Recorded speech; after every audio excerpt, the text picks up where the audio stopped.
Review manga Jujutsu Kaisen chapter 207 dengan judul Pemandian.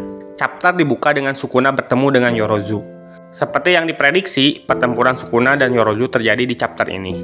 Konfrontasi yang dinanti selama 1000 tahun di koloni Sendai antara Yorozu dan Sukuna, mereka berdua bertemu di sebuah lapangan sepak bola. Menurut Yorozu, Sukuna memiliki keunggulan setelah ia bangkit di tubuh Megumi Fushiguro, dan Sukuna bisa mengubah wajahnya kapan saja sesuai keinginannya. Sukuna menjawab itu pun berlaku sama seperti Yorozu yang bangkit di tubuh Sumiki Fushiguro. Yorozu berpendapat Sukuna dan dirinya mempunyai pemikiran yang sama agar bisa menjalani hidup di masa depan. Namun Sukuna menekankan bahwa Yorozu akan mati di pertarungan kali ini melawan dirinya. Yorozu melakukan serangan pertama menggunakan teknik kutukannya. Teknik kutukan Yorozu adalah ia bisa menggerakkan logam cair sesuai keinginannya. Ia menyerang Sukuna yang berada di bangku stadion. Mereka berdua saling beradu pukulan hingga Sukuna memberikan tendangan yang membuat Yorozu mundur. Komentar Kenjaku dari chapter sebelumnya terbukti benar, karena Yorozu menunjukkan kegilaan yang kuat kepada Sukuna. Yorozu mengaku bisa merasakan kehadiran Sukuna, padahal Angel saja tidak bisa. Ia bertanya kepada Sukuna, apakah Sukuna mau tahu alasannya? Sukuna sedikit kesal karena Yorozu membuat pertanyaan yang hanya bisa dijawab oleh dirinya sendiri. Yorozu lalu memberitahu Sukuna hal tersebut dikarenakan rasa cintanya kepada Sukuna. Menurut Yorozu, ajaran kebencian mereka yang terlahir tak bisa mengalahkan kekuatan cinta. Yorozu ingin jadi orang yang membunuh Sukuna. Begitupun sebaliknya, hanya Sukuna lah yang boleh membunuh Yorozu.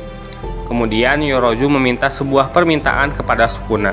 Seandainya Yorozu menang, apa yang akan diberikan Sukuna kepadanya? Sukuna menjawab segalanya. Meskipun menurutnya sulit untuk memikirkan dirinya bisa kalah dari Yorozu. Bagi Sukuna, kekalahan berarti kematian. Sukuna mengizinkan Yorozu melakukan apapun kepada mayatnya ketika ia kalah. Yorozu lalu meminta sebuah pernikahan. Sukuna mengiyakan, itu pun jika Yorozu mampu mengalahkan Sukuna. Sambil berteriak, Yorozu meminta Sukuna menepati janjinya. Dan meskipun ia menolak, janjinya tidak bisa ditarik kembali. Sambil memasang wajah yang berbunga-bunga, Yorozu mulai berhayal. Ia menjadi istri sah Sukuna. Ia menolak untuk adanya seorang selir bagi Sukuna. Untuk upacara pernikahan, Yorozu ingin menghancurkan minimal 3 desa. Saat resepsi pernikahan, Yorozu ingin memenggal 3 kepala pria paling tampan dan menggantungnya sebagai sebuah hiasan. Setelah membayangkan imajinasinya, Yorozu semakin bersemangat dan menggila. Ia ingin segera membunuh Sukuna agar bisa mewujudkan mimpinya. Kali ini yang memulai serangan adalah Sukuna. Ia kembali menggunakan teknik kutukan klan Zenin yaitu Ten Shadow di Pindog. Namun bentuk yang ia keluarkan berbeda dengan milik Megumi. Bentuknya seperti anjing pitbull dan lebih besar. Di Pindog mencoba menyerang Yorozu namun ia berhasil menghindar. Kemudian Yorozu mengeluarkan kembali jurus logam cair miliknya. Sambil mencari celah, ia kemudian menghancurkan di Pindog Sukuna. Yorozu kemudian membuat sebuah lingkaran menggunakan cairan besinya untuk melancarkan serangan selanjutnya.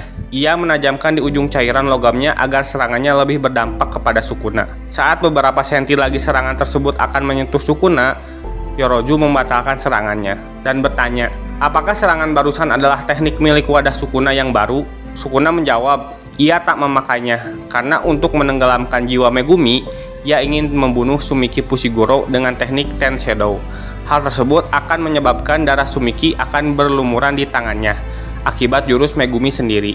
Dampak dari kematian Sumiki akan membuat sebuah luka yang dalam sehingga membuat Megumi merasa bersalah dan pada akhirnya jiwa Megumi akan tenggelam semakin jauh sehingga Megumi tidak memiliki lagi hasrat untuk hidup, yang nantinya Sukuna akan seutuhnya menguasai tubuh barunya. Yorozu sangat kesal karena mendengar hal tersebut, karena tubuhnya akan disentuh oleh jurus yang bukan milik Sukuna, dan tentunya ia menolak. Menurut Yorozu, ia tak punya fetis seperti itu. Jika ia kalah, ia hanya ingin disentuh oleh jurus milik Sukuna. Ia kemudian menginjak-injak lantai stadion untuk menghancurkannya. Kemudian dengan teknik kutukannya, logam yang tadi menjadi senjatanya kini menyelimuti tubuhnya bersama zat-zat lain yang sudah ia hancurkan untuk dijadikan sebuah jirah daging yang kuat, yang selintas berbentuk monster campuran lebah dan belalang. Melihat jurus tersebut, Sukuna seperti kegirangan, karena dari gerakan tangannya ia akan memanggil Jenderal Mahoraga.